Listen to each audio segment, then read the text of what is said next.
Bendiciones, mis amados hermanos y amigos. Qué bueno poder saludarles en esta oportunidad una vez más, dándole gracias a Dios porque Él es quien nos regala este bello momento para seguir escudriñando verdades acerca de su bendita palabra. Sabemos muy bien que es la palabra de Dios la que se convierte en esa lumbrera para nuestro camino, para poder seguir transitando con seguridad y llegar a nuestro destino eterno. Quiero invitarte en este momento para que oremos juntos y le pidamos a Dios su sabiduría, ya que vamos a estar escudriñando un tema muy relevante y que nos enfoca en lo que realmente debemos concentrar todo nuestro esfuerzo. Todos los propósitos y todas las intenciones tienen que estar apuntando a una clase de riqueza, no la riqueza que ofrece el mundo, sino a la riqueza que Cristo ya nos entregó por su obra en el Calvario. Así que vamos a orar en este momento. Dios Todopoderoso, es un placer y es un privilegio poder acercarnos ante tu presencia una vez más, creyendo y teniendo la certeza de que cada vez que oramos, tú nos oyes, tú escuchas nuestro clamor, Señor. Te pedimos de una manera muy concreta que hoy, en este momento, puedas hablarnos a través de la palabra que va a ser trazada. Y permítenos, Dios, ser edificados a través de este tema específico que tiene que ver con respecto a las riquezas de Cristo. Estamos a la expectativa y deseamos en verdad, a través de lo que nos vas a hablar, generar una claridad en nuestro espíritu acerca de lo que tú esperas que nosotros verdaderamente valoremos. Muchas gracias te doy por cada familia, por cada amigo aquí conectado, y estoy creyendo que tu palabra cumplirá ese propósito por el cual tú la enviarás. En Cristo Jesús, amén. Muy bien, vamos a mirar en esta oportunidad, basados en Efesios capítulo 3, versículo 8, y permítame primeramente hacer lectura de este texto en la Reina Valera 1960, donde dice el apóstol Pablo: a mí, que soy menos que el más pequeño de todos los santos, me fue dada esta gracia de anunciar entre los gentiles el evangelio de las inescrutables riquezas de Cristo. Inescrutables riquezas de Cristo. Ahora este mismo texto, Efesios capítulo 3, versículo 8, vamos a leerlo en la Nueva Versión Internacional. Dice la palabra: aunque soy el más insignificante de todos los santos, recibí esta gracia de predicar a las naciones las incalculables riquezas de Cristo. Ahora bien, Pablo hace una confesión prácticamente del significado de su nombre y se identifica con el significado de su nombre porque significa pequeño, eso significa Pablo. Y por eso él dice aquí: aunque soy el más insignificante o el más pequeño de todos los santos, él reconoce que recibió de parte de Dios una gracia, recibió una riqueza muy pero muy particular, muy especial, donde tiene la responsabilidad de dar a conocer a todas las naciones, especialmente a los gentiles, esas incalculables riquezas de nuestro Señor Jesucristo. El tema de las riquezas en la Biblia es un tema bastante amplio, y esto es positivo porque qué bueno saber que Dios habla de manera muy escueta sobre algo que todos los seres humanos anhelamos, buscamos, nos esforzamos para obtener, y tiene que ver con las riquezas. Nuestro Señor Jesucristo habló en varias ocasiones, pero específicamente allí en Lucas capítulo 16, versículos 9 y 11, habló de las riquezas injustas y habló también de las riquezas verdaderas. Él prácticamente clasificó las riquezas en dos grandes grupos. Las riquezas injustas tienen que ver precisamente con la temporalidad.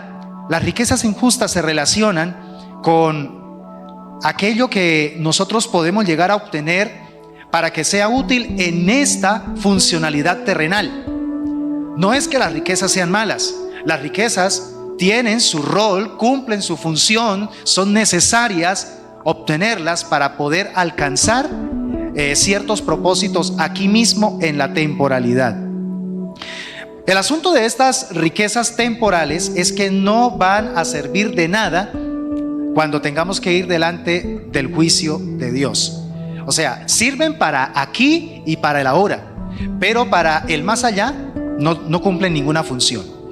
Cuando Jesús habla de las riquezas verdaderas, el apóstol Pablo también las relaciona precisamente y nos dice que las prefiramos, que esas son las riquezas que más nosotros tenemos que buscarlas, añorarlas, construirlas y sobre todo aumentarlas en nuestra vida.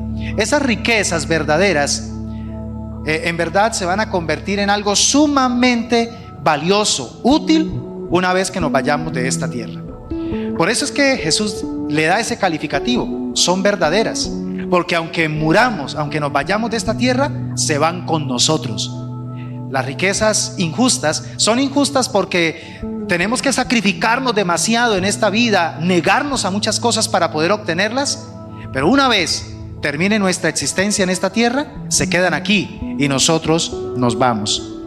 Quiero que entonces miremos bajo la perspectiva del apóstol Pablo las inescrutables riquezas de Cristo que él mismo menciona allí en Efesios capítulo 3 versículo 8. Y comenzamos con la riqueza de su bondad. Diga conmigo: riquezas de su bondad.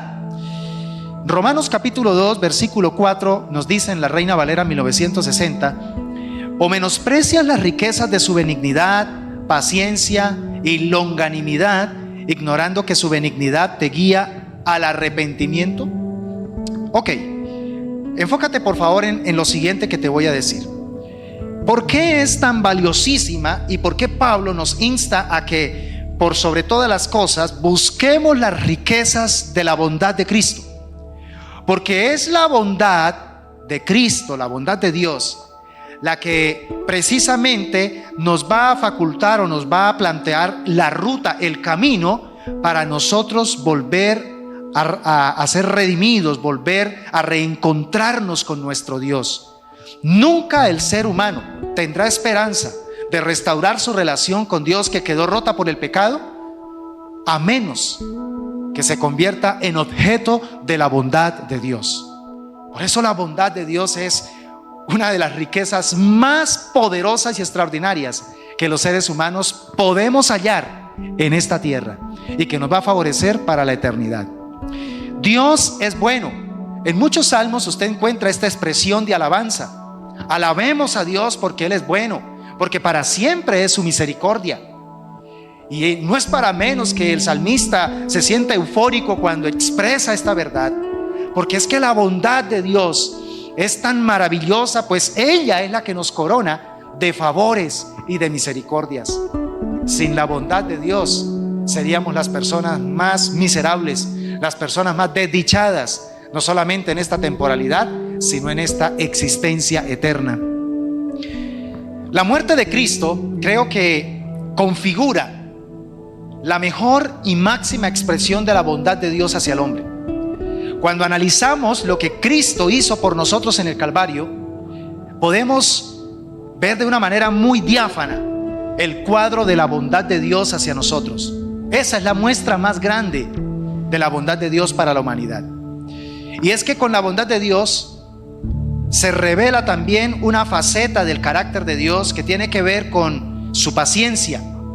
Cuando Dios nos muestra su bondad, al mismo tiempo nos está diciendo: aunque tú mereces prácticamente que te haga desaparecer por tus pecados, por tu desobediencia, por tu rebelión, por tu iniquidad, pero mi bondad es más grande y mi bondad es la que me capacita para seguir luchando por conservarte. Y no solamente por conservarte, sino también por luchar para restaurarte, para que vuelvas a ser aquella persona que originalmente yo deseé que tú fueses. No se da por vencido. La bondad de Dios muestra que Dios es un Dios inquebrantable. Dios es un Dios que lo intenta una y otra vez con nosotros. Algo que impacta mi corazón es justamente cuando Dios ya le dice a Moisés: hazte a un lado porque voy a hacer desaparecer este pueblo rebelde, contumaz. Y entonces aparece en escena el corazón bondadoso de Moisés delante de Dios. Y entonces la bondad que aflora del corazón de Moisés, intercediendo a favor del pueblo delante de Dios, es como si le recordase o proyectase la misma bondad del corazón de Dios hacia su pueblo, que lo había llamado y lo había escogido por pura gracia. Y entonces es cuando Dios vuelve a tener esa misericordia. Por eso es que su bondad definitivamente demuestra que Dios no se da por vencido a pesar de nuestros fracasos, a pesar de nuestras fallas, a pesar de cuántas veces pecamos. Dios sigue intentándolo con nosotros y Dios seguirá intentándolo porque su bondad es maravillosa. ¿Sabe que también la bondad de Dios nos recuerda con qué clase de amor es que Él nos ha amado? La Biblia claramente nos registra que el amor con que Él nos ha amado es un amor eterno. Entonces, la bondad nos vuelve a recordar que definitivamente somos el blanco de un amor característico, de un amor que no se encuentra en este planeta. Es un amor que solamente se halla en el corazón del que creó este planeta, y es ese amor de Dios, amor ágape. Por eso surge una pregunta frente a esta riqueza maravillosa que tiene que ver con la bondad de Dios. ¿Cómo podríamos rechazar un amor así? ¿Cómo podríamos rechazar un amor donde todo el tiempo está mostrando esa bondad? Ese amor que nos busca donde estamos para que volvamos a hacer aquello para lo cual fuimos diseñados. La bondad de Dios nos da esa esperanza, que aunque nos descarriamos como ovejas, el Señor tomó la decisión por su bondad de volvernos a ubicar en ese camino. ¿Entiende entonces por qué Pablo incluye dentro de las inescrutables riquezas de Cristo la bondad de Él? Pasemos ahora a la segunda riqueza y tiene que ver con su gracia. Las riquezas de su gracia. Efesios capítulo 2 versículo 7 dice: para mostrar en los siglos venideros las abundantes riquezas de su gracia en su bondad para con nosotros en Cristo Jesús. La gracia fue un misterio que siempre fue escondido desde el comienzo de los siglos, aún desde antes de la fundación del mundo, y esto lo dice el apóstol Pablo en su carta a los Efesios. Ese misterio, que es la gracia revelada en Cristo Jesús, estaba escondida desde antes de la fundación del mundo, y luego entonces para los siglos venideros se reveló. Esa riqueza se reveló a favor de la humanidad. La palabra gracia es extraordinaria. Si hay una palabra que vale la pena escudriñar a profundidad, tanto en el Antiguo como en el Nuevo Testamento, es esta, la palabra gracia. Es una palabra tan extraordinaria en el lenguaje celestial. ¿Sabe por qué? Porque tiene un alcance universal. La gracia es el ofrecimiento de un Dios perfecto y justo a una criatura, a un ser humano rebelde que se convirtió en enemigo de su creador porque decidió poner en cuestionamiento el mandato que Dios le había entregado allí en el Edén. Pero que a pesar de eso, a pesar de que es el hombre el que se rebela contra Dios, la gracia de Dios, que es esta riqueza maravillosa, es la que insta a que Dios busque al rebelde. Dios busque al que se enemistó con él y vuelva a establecer un puente de reconciliación. Entonces, tenga en cuenta que esta palabra gracia es tan extraordinaria. Si hay una ilustración que puede clarificar qué es gracia, Jesús contó una historia maravillosa en Lucas capítulo 15, si no estoy mal. Allí se habló sobre la historia del hijo pródigo. La gracia es precisamente la invitación que siempre el Padre, Dios el Padre, le hace a ese hijo que decide irse de casa pidiendo su herencia para malgastarla, y que después de haberla malgastado y de haberse ido lejos y de tener que desear comer las algarrobas de los cerdos, vuelve en sí. Y al volver en sí se da cuenta que definitivamente ha desperdiciado un tesoro extraordinario, una riqueza extraordinaria, pero que a pesar de que es consciente de que ha echado a perder esa riqueza, él dice: lo único que me interesa es volver a estar allí en la casa de mi papá, ya no como un hijo, pero por lo menos como uno de sus jornaleros, para poder garantizar mi sustento. Lo que no contaba este hijo menor, rebelde, que menospreció y que malgastó esa gracia, es que esa gracia no se había agotado en su Padre. Cuando Él regresa y le dice: Padre, he pecado contra el cielo y contra ti, el Padre le dice: no te preocupes, aquí lo que importa es que regresaste. Te habías perdido, pero ahora nuevamente has sido encontrado. Habías muerto, pero has vuelto a vivir. Y ordenó que la gracia sobre su Hijo fuese restablecida. Y esto es maravilloso porque es la historia de cada uno de nosotros. Todos nos fuimos de la casa del Padre. Todos deseamos hacer nuestra propia voluntad. Quisimos regir nuestra vida bajo nuestro propio conocimiento, rechazando el conocimiento de Dios. Y después terminamos malgastándolo todo. Eso significa pródigo, el que malgasta. Y terminamos malgastando todo lo que Dios nos dio por misericordia y por gracia. Pero en algún momento esa misma gracia se manifiesta en nosotros, permitiéndonos volver en sí, tomar conciencia del error tan garrafal que cometimos. Y ahí entonces es cuando tenemos esperanza, porque tomamos una decisión sabia, y es no seguir hundiéndonos, sino devolvernos a la casa del Padre. Y qué buena noticia saber que allí, aunque ya no merecemos ser llamados sus hijos, pero sí deseamos, aunque por lo menos podamos seguir siendo jornaleros para el sustento, el Padre nos dice: mi gracia es suficiente. Mi gracia es suficiente. Mi gracia es una gran riqueza que tengo para ti.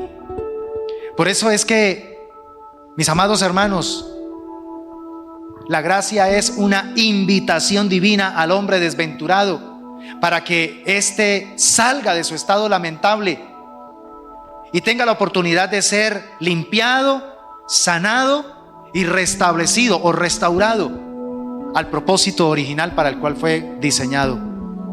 La gracia le devuelve la vida al ser humano. Por eso es una riqueza extraordinaria, una riqueza que no solamente nos sirve para esta temporalidad, sino para cuando nos vayamos de aquí, porque esa gracia es la que nos permitirá continuar viviendo por los siglos de los siglos en la casa del Padre.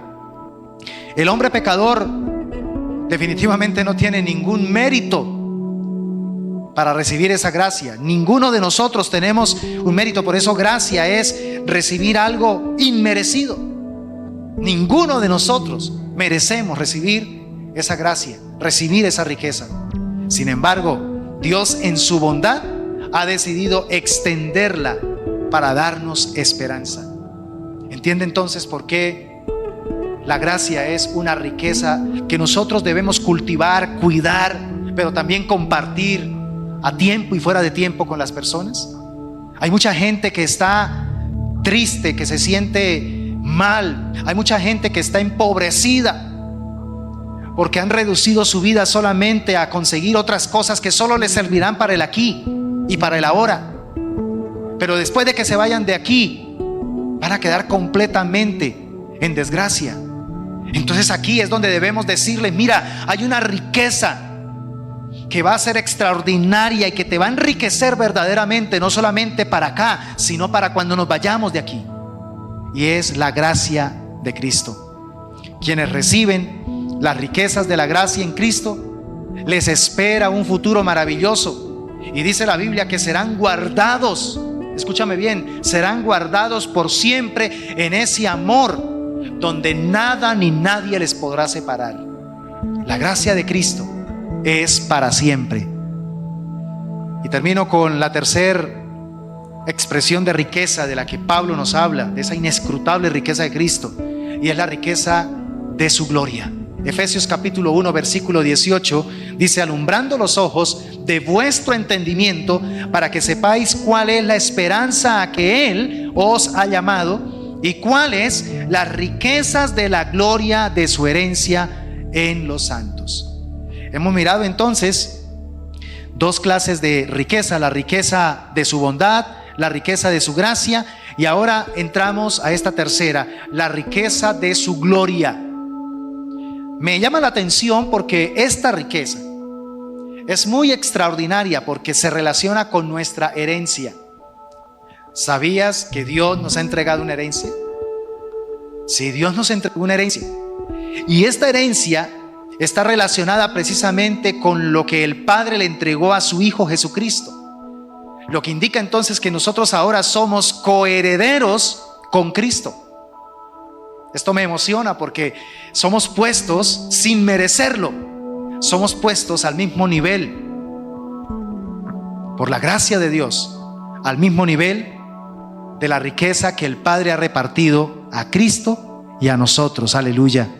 Romanos 8:17 dice: y si hijos, también herederos, herederos de Dios y coherederos con Cristo, si es que padecemos juntamente con Él, para que juntamente con Él seamos glorificados. Nos espera una herencia, una riqueza de su herencia tan maravillosa, que tiene que ver nada más ni nada menos con llegar un día a ser semejantes a Cristo, a parecernos en perfección a Él, porque un día le veremos tal como Él es. Entonces un día vamos a ser con Él glorificados. Aleluya. Vamos a ser glorificados. Y entonces esta herencia la vamos a recibir cuando Él regrese por nosotros, su iglesia. Por eso es que Pablo dice allí en Romanos 8:18: pues tengo por cierto que las aflicciones del tiempo presente no son comparables con la gloria venidera que en nosotros ha de manifestarse. Sí, estamos pasando de pronto por ciertas dificultades, teniendo ciertos problemas, viviendo ciertas limitaciones, pero somos ricos verdaderamente en Dios. ¿Por qué? Porque Dios nos está preparando en el día tras día, nos está preparando para un día experimentar la plenitud de esta riqueza que tiene que ver con su gloria. ¿Saben qué es gloria? Gloria tiene que ver con el ser de Dios. Las características, los atributos del ser de Dios un día van a ser manifestados también en plenitud en nuestro corazón. Estamos en esta temporalidad trabajando día tras día en pro de ir perfeccionando esa gloria en nosotros, pero la esperanza que tenemos es que esa riqueza un día va a ser entregada a plenitud en nuestro corazón, en nuestra vida. Por eso es que me atrevo a pensar que lo que Pedro, lo que Juan y también lo que Jacobo vieron allí en el monte de la transfiguración referente a Cristo es simplemente, mis amados hermanos, un destello, no solo de lo que vamos a presenciar nosotros los redimidos, sino de lo que vamos a experimentar literalmente cada uno de nosotros delante de la presencia del Señor. Así como estos 3 discípulos muy íntimos de Jesús presenciaron la gloria de Cristo allí en este monte, un día nosotros también no solamente vamos a ver su gloria, sino que también esa gloria va a estar compartida con nosotros. Aleluya. Yo quiero concluir diciéndote de todo corazón que estas verdades que hemos visto, que son riquezas inescrutables de Cristo para con nosotros, hoy en este momento están disponibles para todos aquellos seres humanos que lleven a bien tomar en serio, abrir su corazón y recibir a Cristo en su vida, para que se convierta en el Salvador y en el Señor de sus vidas. Todo corazón que quiere buscarlas, las puede obtener. Todo corazón que quiere enriquecer con verdadera riqueza, no con riqueza injusta, sino con verdadera riqueza su vida, las puede hallar. La bondad, la gracia y la gloria de Dios que están disponibles en Cristo están también disponibles para tu vida. Ahora el asunto aquí es ¿quién o quiénes están dispuestos a recorrer el camino trazado por Dios para ir y poseer estas riquezas inescrutables de Cristo? Sí, hay que decidir recorrer un camino si es que queremos llegar a donde se encuentran. No es que nos van a llegar ahí en bandeja de plata, tenemos que ir y buscarlas donde Cristo las ofreció. Cristo tuvo que ir fuera de la ciudad y morir fuera de Jerusalén por nosotros, y allí fue donde entonces entregó su vida para nuestra salvación. Y así como Cristo tuvo que salir de Jerusalén para cumplir ese propósito y salvarnos, nosotros también tenemos que salir de ese estado de comodidad, de ese estado de letargo, de ese estado de conformismo, espiritual en el que muchas veces nos encontramos y tomar una decisión. Quiero verdaderamente enriquecerme con riquezas verdaderas, que son las riquezas de Cristo. Pues entonces tengo que recorrer el camino que Dios planteó, y ese camino se llama Jesucristo. Jesucristo. Nunca pretendas accesar a las riquezas espirituales si no es por la puerta, y esa puerta se llama Jesucristo. Mientras no entres por la puerta, nunca accesarás a esas riquezas. Así que espero que tú, mi amigo, al recibir este mensaje, puedas tomar hoy mismo la más sabia decisión para convertirte en la persona más rica de esta tierra. Hay dos clases de ricos en esta tierra: los ricos injustos y los ricos verdaderos. Los ricos injustos son los que enfocan todo su esfuerzo, sus habilidades y capacidades para obtener cosas materiales. Y esto tiene su lugar y esto cumple su rol, como lo dije al comienzo. Esto no es que sea malo, pero el problema es cuando el fin último, o el propósito final, mejor, de la inversión de la vida se reduce solamente a lo material. Por eso se convierte en un rico injusto. Pero el rico verdadero es el que entiende por la revelación de la palabra dónde se encuentra la verdadera riqueza, y la busca, va tras ella, se esfuerza, se disciplina y termina obteniéndola. Y entonces, una vez obtenga esa riqueza, nadie podrá quitársela, nadie podrá arrebatársela. Las riquezas injustas que la mayoría de los seres humanos perseguimos son riquezas que se basan en el desdén, en la avaricia, pero no se comparan con la riqueza verdadera que ahora nosotros podemos obtener con total certeza. ¿Sabe a través de quién? A través de Cristo y de su obra preciosa. Yo termino diciéndote, a manera de consejo, las mismas palabras que dijo Cristo. Cuando se trata de riqueza, seamos ricos para con Dios, porque es el camino correcto. Seamos ricos para con Dios. No busques ser rico para ti mismo, no busques ser rico para enriquecer a otros. Busca ser rico para con Dios, y entonces estarás invirtiendo tu vida en una verdadera riqueza, la riqueza de Cristo. Oremos a Dios. Gracias te damos, mi Padre bueno. Gracias por la luz de tu palabra y porque hoy nos entregas una perspectiva muy clara con respecto al tema de la riqueza. Señor, vivimos tiempos donde hay un desdén, un afán, hay una angustia, una zozobra por poder obtener riqueza material. No es que las riquezas sean malas, las riquezas son amorales, ni son buenas ni son malas.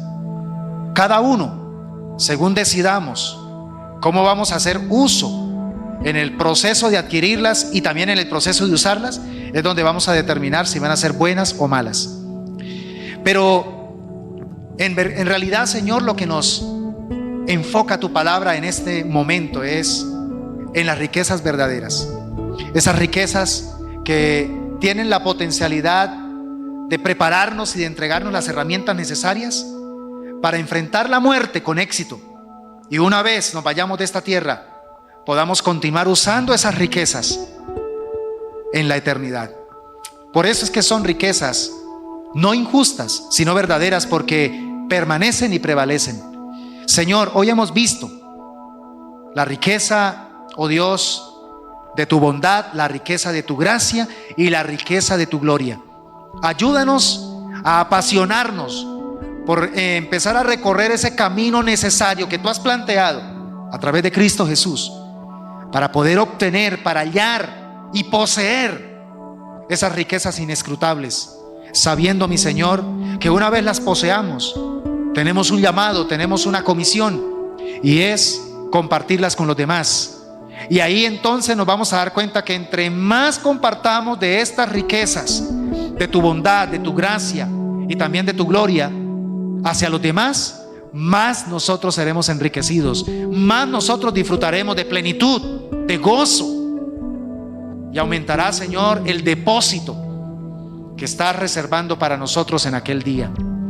Quiero agradecerte por la palabra que nos entregaste en este momento y pido por cada uno de mis amigos que están recibiendo esta palabra para que puedan tomar la decisión de abrir su corazón a Jesucristo y de recibirlo como su único y suficiente Salvador y Señor, para que puedan entonces abrir la puerta que les permitirá accesar por el camino para llegar a esas riquezas. Solamente a través de Cristo es que podremos verdaderamente obtener esas riquezas duraderas, permanentes y verdaderas. Gracias te doy, mi Señor, y pido tu bendición para tu pueblo también, para la iglesia, y que nos ayudes a seguir cultivando estas riquezas, compartiéndolas con los demás y sobre todo, Señor, cuidándolas para que no descuidemos esta salvación tan grande. En el nombre poderoso de Jesús te damos muchas gracias. Amén y amén.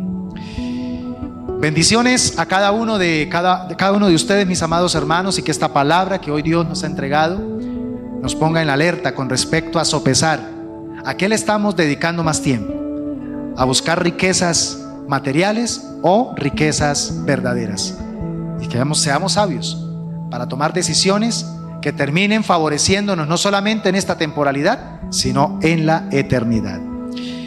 Les recuerdo, mis amados hermanos, que tenemos nuestro servicio dominical presencial a las 10 de la mañana.